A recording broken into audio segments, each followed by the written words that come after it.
So hello guys, welcome back to my channel. So অনেকদিন পর video নিয়ে চলে এসেছি। তো সেদিন বেসিক্যালি যাচ্ছিলাম আমি একটা ফ্রেন্ডের বাড়ি। তাদের সাথে আমার বিএড শেষ হওয়ার পর আর তো দেখা হয়নি। তো ফাইনালি আমাদের দেখা হচ্ছে। তো আমরা তিনজন একসাথে মিট করতে চলেছি। তো প্রথমেই দেখো আমার একটা জিগরির দোস্ত চলে এসছে। সো আমরা দুজন মিলে চলে যাচ্ছিলাম আমাদের জাদুর বাড়িতে। সো দেখো চন্দনের বাড়িতে এসেছি, কিন্তু বুঝতে পারবে না যে কাদের বাড়িতে এসেছি। এই মহিলাকে দেখো আস্তে না আস্তে জামা প্যান্ট খুলে রেখে আমি এখনো খুলিনি। তো আমি খুব হ্যাপি যে আমি এদের বাড়িতে এসেছি। তোর কতটা হ্যাপি? তোরা কতটা হ্যাপি কি আমাকে জিজ্ঞাসা করুন, এটা তো ওরই ঘর। আমি তো খুব হ্যাপি। তারপর শুরু হয়ে গেল আমাদের দাঁত কেলানো। আমি রান্না করতে এসেছি, তুই কি করতে এসেছিস? আমি জানি না, আমি হেল্পার। গাইস দেখুন, আমরা এখন এসেছি রান্না করতে। রান্না করছি মহিলা। না দেখো কি আছে, খেয়ে কাজ নেই। মাংস হচ্ছে, চিকেন।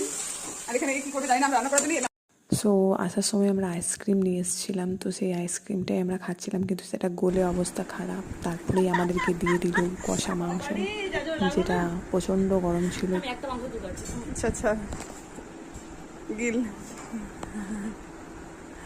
ও মজা আ গেয়া, মজা। ভালো হয়েছে না হলো বল, বন্ধু বটে।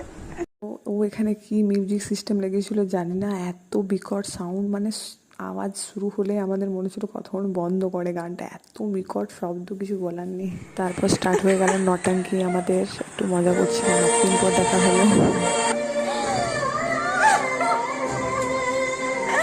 আমি কিনে আছি।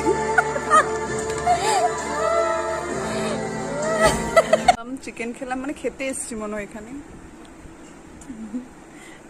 গানটা লাগাবো। তো চন্দন একটার পর একটা খাবার নিয়ে চলে আসছিল আমাদেরকে খাওয়ানোর জন্য, অতিথি আপ্যায়ন যাকে বলে। আর এ তো মানে আমার ভয় খেতে পারছিল না, কিন্তু মনে ছিল খাওয়ার বহুত ইচ্ছা। তারপরে লাঞ্চের টাইম হয়ে গেল। তো বেসিক্যালি আমাদের জাদু আমাদের জন্য রান্নাগুলো সব নিজেই করেছিল। দেখো কত কি রান্না করেছে। ছিল চিকেন, আলু পোস্ত, লাউ ডাল, শাক ভাজা, করলা ভাজা, সামথিং, মিষ্টি, দই, পাঁপড়, অনেক কিছুই ছিল। সমস্ত কিছু নিজের হাতেই করেছিল। তো খাবারগুলো সেরকম টেস্টিও হয়েছিল, একদম লাজবাব পুরো। সো লাঞ্চের পরে আমরা একটু রেস্ট নিয়ে নিলাম। তো আমাদের তিনজনে সেই আবার আগের মতো আড্ডা, খুব মজা হলো। সো আমরা একটু আড্ডা দিয়ে নিলাম। তারপর আমরা ছাদে চলে গেছিলাম দেখো কি করতে। তো পেয়ারা দিতে পাচ্ছেন তো গাইস, পেয়ারা। তারপরে আমরা মানে বাবার সম্পত্তির মতো করে পেয়ারা পেরিয়ে যাচ্ছি। বেসিক্যালি গাছটা কিন্তু জাদুদের ছিল না, গাছটা কিন্তু অন্য কারোর ছিল। আমরা চুরি করছিলাম রীতিমতো। তো যাই হোক, খুব মজা হচ্ছিলো চুরি করতে। তো লাস্টে দেখো আমরা কি করেছি, এখানে কম বাতাবি লেবু ছিল, কি বড় বড়, গোটা গাছটা জুড়ে